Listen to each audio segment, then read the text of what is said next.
계속해서 대구 경북 소식입니다.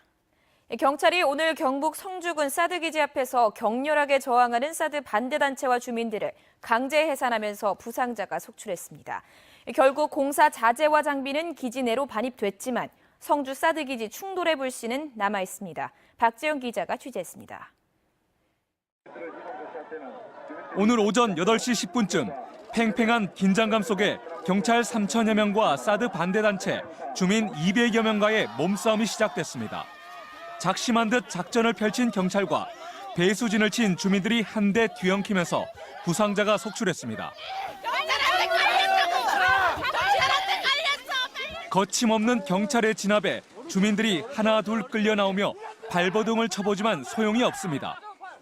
미국 무기만 알았어. 무기 장사만 공부해 주니까 우리 국민의 혈세를 갖다가 충분히 표현하셨잖아. 우리도 다 알아요.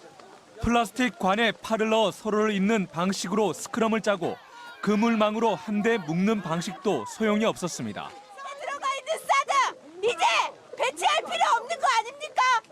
맞습니다. 남북 정상이 만나고 북미 정상이 만납니다. 한반도 비핵화한다고 하지 않습니까? 119 구급차에 실려 병원으로 옮겨진 주민 등 20명가량의 부상자가 속출했습니다. 주민과 반대단체의 격렬한 저항 속에 경찰은 작전에 돌입한 지 3시간여 만에 강제 해산을 마무리했습니다.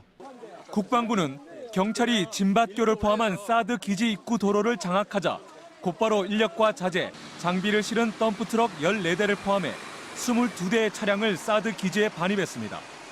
MBC 뉴스 박재영입니다. 대구은행 채용 비리와 비자금 조성 혐의를 받고 있는 박인규 전 대구은행장이 검찰에 소환됐습니다. 이 채용 비리에 관여했는지, 비자금을 개인적으로 썼는지가 검찰 조사의 핵심입니다. 윤태우 기자가 보도합니다. 박인규 전 대구은행장이 검찰에 출두했습니다. 채용 비리와 비자금 조성 혐의로 검찰에 소환된 것은 이번이 처음입니다. 그동안 무리를 일으켜서 죄송하게 생각합니다. 검찰 조사에 성실히 응하도록 하겠습니다. 여러 가지 혐의가 있는데 그 혐의에 대해서는 어떻게 생각하시는지요? 예, 경찰에서 조사이 밝히도록 하겠습니다. 대구지검 특수부가 지금까지 파악한 대구은행 채용 비리는 모두 30여 건. 이 가운데 박 전 행장이 직접 관여한 것은 10여 건이라고 검찰은 밝혔습니다. 점수 조작 같은 방법으로 청탁자 자녀를 합격시켜준 것으로 보고 있습니다. 행장으로 취임한 지난 2014년부터 2년 동안 벌어진 채용 비리로 여기에는 금융감독원이 수사 의뢰한 박 전 행장의 운전기사 자녀도 포함되어 있습니다. 청탁자 조사도 하고 있다고 밝힌 가운데 공무원이 지자체 금고 제공을 대가로 자녀 채용을 청탁했다면 뇌물수수 혐의를 적용할 수 있다고 밝혔습니다. 비자금 조성 30억 원은 박 전 행장이 일부를 개인적으로 썼는지가 핵심입니다. 검찰은 전체 비자금 가운데 1억 원 정도를 개인 용도로 쓴 것으로 보고 박 전 행장에게 사용처를 추궁하고 있습니다. 대구문화방송이 단독 보도한 대구은행 부인회를 통한 돈 세탁에 대해서 실제 부인회를 통해 수억 원의 비자금이 조성된 사실을 확인했다고 밝혔습니다. 비자금 조성만으로 죄가 되는 것은 아닌 만큼 개인적으로 사용한 부분을 밝히는 게 중요하다고 덧붙였습니다.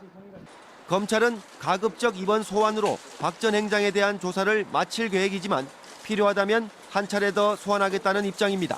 MBC 뉴스 윤태호입니다.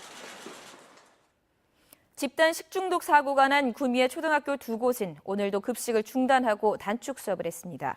경북교육청에 따르면 구미의 초등학교 2곳에서 지난 18일부터 집단 식중독 증세를 보인 학생은 모두 101명으로 오늘 두 학교에선 18명이 결석했습니다. 이들 학교는 가건물 조사 결과가 나오는 이번 주까지는 급식을 중단하고 단축 수업을 이어갈 방침입니다. 바른미래당 대구시장 후보로 새로운 대구를 열자는 사람들의 김형기 상임대표가 거론되고 있습니다. 김형기 대표는 바른미래당 유승민 대표로부터 대구시장 후보 제안을 받았다며 대구시장을 바꾸는 게 새대열의 우선 과제이기 때문에 새대열 회의를 거쳐 그 결정에 따르겠다고 밝혔습니다.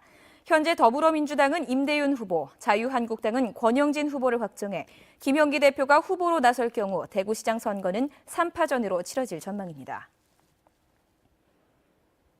대구 지역 아파트 매매 가격이 꾸준히 오르고 있습니다. 한국감정원 주간아파트 가격 동향에 따르면 4월 셋째 주 아파트 매매 가격은 상승률은 대구 0.07%로 서울 0.05, 광주 0.02%보다 높았습니다. 아파트 가격 상승은 학군 수요가 많은 수성구와 재건축, 재개발 사업이 많은 중구가 주도했습니다.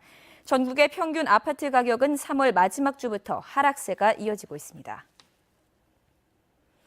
주택도시보증공사는 아파트 분양가가 주변 시세보다 높으면 분양 보증이 거절되는 고분양가 관리지역으로 대구 수성구를 추가 선정했습니다.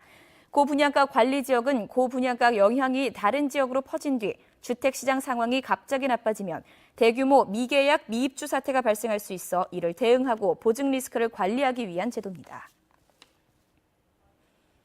행정안전부와 원자력안전위원회는 원전 방사능 누출 사고에 대비해 경주, 울진 등 원전 주변 29개 지자체의 정보 공유 시스템을 구축합니다. 이에 따라 원전 주변 지자체들은 원전 가동 상태와 환경 방사선 정보 등을 실시간으로 공유하고 사고가 났을 때는 방사능 누출 범위와 주민 대피 등 관련 정보를 실시간으로 제공받게 됩니다. 지금까지 대구 경북 소식이었습니다. 고맙습니다.